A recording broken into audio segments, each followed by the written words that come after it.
Assalamualaikum warahmatullahi wabarakatuh. Perkenalkan, saya Rinci Ramada dengan NPM 2230118. Baik Pak, di sini saya akan membuat video tentang materi-materi di mata perkuliahan kewarganegaraan yang diajarkan atau diajari oleh Bapak Subelo. Materi yang terdapat di perkuliahan ini itu pasti yang sangat penting lah gitu, karena membahas gimana kita caranya hidup sebagai warga negara yang cerdas, yang baik, dan juga tetap punya jati diri di tengah perubahan zaman sekarang ini.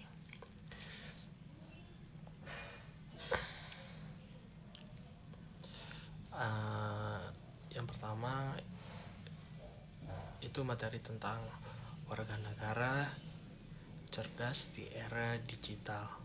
Di era digital ini hampir semualah orang-orang itu atau kita memiliki yang namanya media sosial seperti Instagram, terus WhatsApp, Facebook, TikTok, ataupun yang lain-lain lah gitu. Tapi masalahnya tuh nggak semuanya orang tuh bijak dalam pemakaiannya. Contoh paling sering itu terhadap hoax gitu kan. Ada beberapa berita yang viral, judulnya provokatif, langsung di-share tanpa dicek dulu, atau langsung kayak mengiyakan sebuah berita itu tanpa harus mencari kebenarannya dulu sih.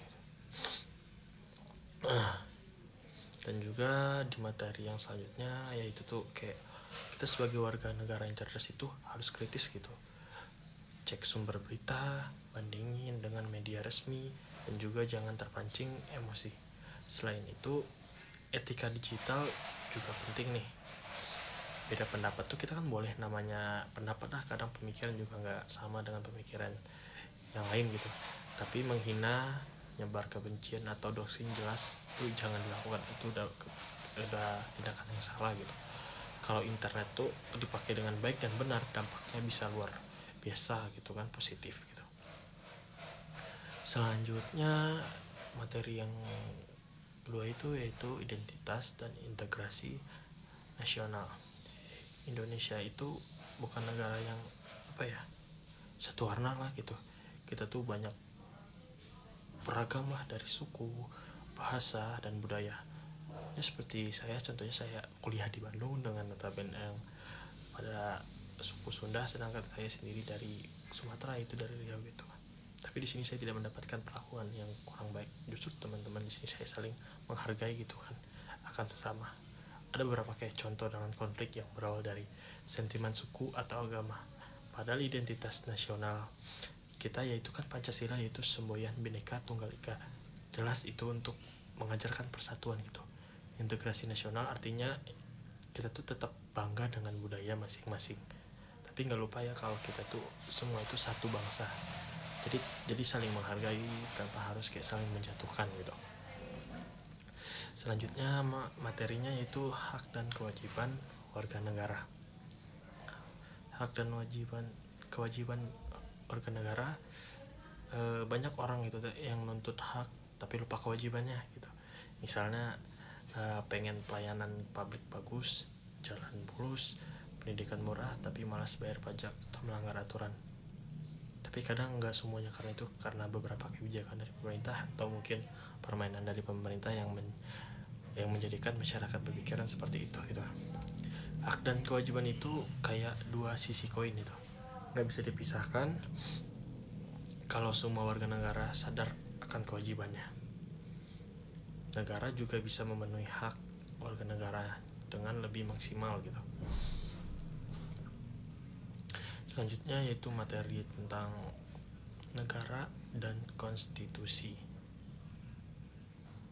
Negara dan konstitusi itu bisa diibaratkan seperti buku itu, buku aturan dalam bernegara. Semua kebijakan pemerintah harus sesuai dengan Undang-Undang Dasar 1945. Itu kalau kita contohkan gitu kan, kalau ada aturan yang merugikan rakyat dan bertentangan dengan konstitusi, masyarakat bisa itu menggugat lewat jalur hukum ataupun menyampaikan aspirasinya terhadap Dewan Perwakilan Rakyat lah gitu, sebagai dewan perwakilannya rakyat gitu. Di sini konstitusi itu berperan sebagai pembatas kekuasaan agar tidak terjadinya kesewenang-wenangan gitu. Itu sangat penting ya. Tidak boleh menyalahgunakan wewenang gitu. Selanjutnya materi tentang pendidikan demokrasi. Demokrasi nggak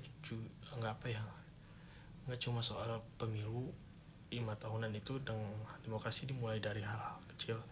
Contohnya di kelas juga kita kan kadang memilih ketua kelas itu dengan caranya berdiskusi atau demokrasi gitu. Juga tentang pendapat diselesaikan dengan diskusi dan musyawarah, bukan dengan emosi ataupun dengan paksaan. Kalau kebiasaan ini dibangun sejak dini, demokrasi di Indonesia pasti tingkat negaranya juga bakal lebih sehat lah gitu kan, tanpa harus ada perpecah belaan dengan demo. Terjadinya demo juga kan pasti banyak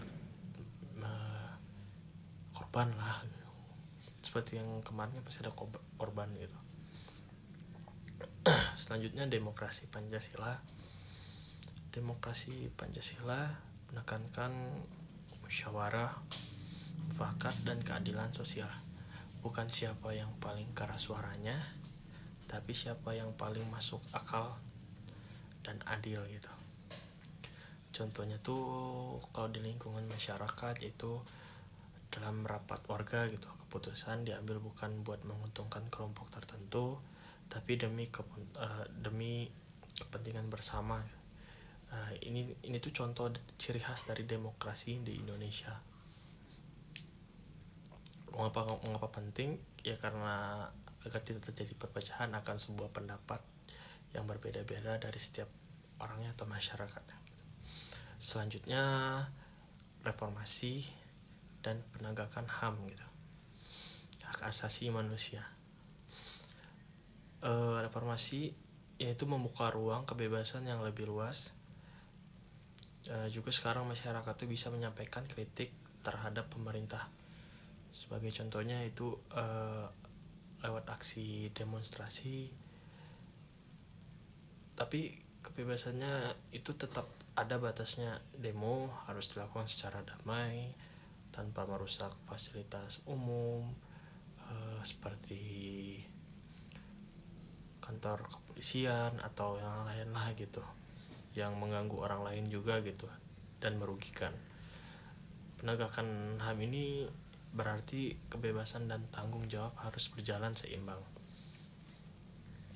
Selanjutnya materi bela negara. Bela negara sering disalahartikan gitu. Sering diartikannya tuh pasti diartikan hanya di militer gitu. Itu yang dimaksud dengan bela negara. Padahal bentuk bela negara tuh banyak dan luas gitu.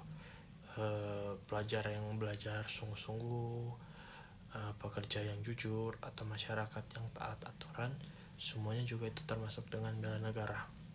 Karena kontribusi kecil dari banyak orang bisa membangun negara yang lebih kuat, lebih maju, lebih berkembang gitu. Materi selanjutnya yaitu etika dan moralitas dalam berbangsa dan bernegara. Etika dan moralitas. Banyak masalah bangsa yang berawal dari krisis moral. Contohnya korupsi. Secara hukum itu salah kan, pasti salah namanya. Korupsi itu kayak menggelapkan dana lah gitu, atau mengambil yang bukan haknya dia gitu. Tapi secara moral juga mencederai kepercayaan rakyat gitu. Apalagi sekarang banyak kasus-kasus korupsi yang terungkap gitu kan, dengan jumlah yang wow, itu tuh sangat besar gitu, sampai ratusan triliun gitu. Makanya etika dan moral ini harus jadi dasar dalam setiap tindakan, baik oleh pemimpin maupun masyarakat. Selanjutnya materi wawasan Nusantara. Jadi wawasan Nusantara itu tuh mengajarkan kita buat lihat Indonesia tuh sebagai satu kesatuan, nggak ada wilayah yang lebih penting dari wilayah lain gitu. Contohnya tuh pembangunan tuh harus dilakukan secara merata, bukan cuma terpusat di satu daerah gitu. Kalau semua wilayah diperhatikan, persatuan nasional akan semakin kuat. Selanjutnya materinya yaitu ketahanan nasional. Jadi di ketahanan nasional ini diuji saat negara menghadapi krisis, misalnya pandemi, krisis ekonomi ataupun bencana alam. Kalau di sini tuh kalau di kalau dari masyarakatnya kompak gitu, saling membantu dan taat kebijakan, negara bisa bertahan. Ketahanan nasional bukan cuma tanggung jawab pemerintah gitu, tapi seluruh rakyatnya juga ikut bertanggung jawab gitu. Selanjutnya materi tentang kecerdasan di era global. Globalisasi bikin dunia terasa tanpa batas ya. Budaya asing gampang masuk lewat internet juga. Kita boleh terbuka, tapi tetap harus selektif gitu. Ambil yang positif, buang yang tidak sesuai dengan nilai bangsa. Disinilah pentingnya kecerdasan global tanpa kehilangan jati diri kita gitu. Selanjutnya filsafat. Di filsafat ini ngajarin kita buat berpikir secara kritis dan mendalam gitu. Nggak semua informasi harus diterima mentah-mentah. Dengan berpikir filosofis, kita juga bisa lebih bijak dalam bersikap, mengambil keputusan sebagai warga negara. Mungkin hanya segini ya yang saya bisa jabarkan tentang materi di tugas kali ini. Saya simpulkan aja gitu bahwasanya kewarganegaraan itu dekat lah gitu dengan kehidupan sehari-hari gitu, bukan cuma di teori di kelas, tapi juga sebagai pedoman buat bersikap di masyarakat. Kalau setiap warga negara mau menerapkan nilai-nilai ini, Indonesia bisa jadi negara yang lebih kuat, adil dan bermartabat gitu. Baik, sekian mungkin, terima kasih.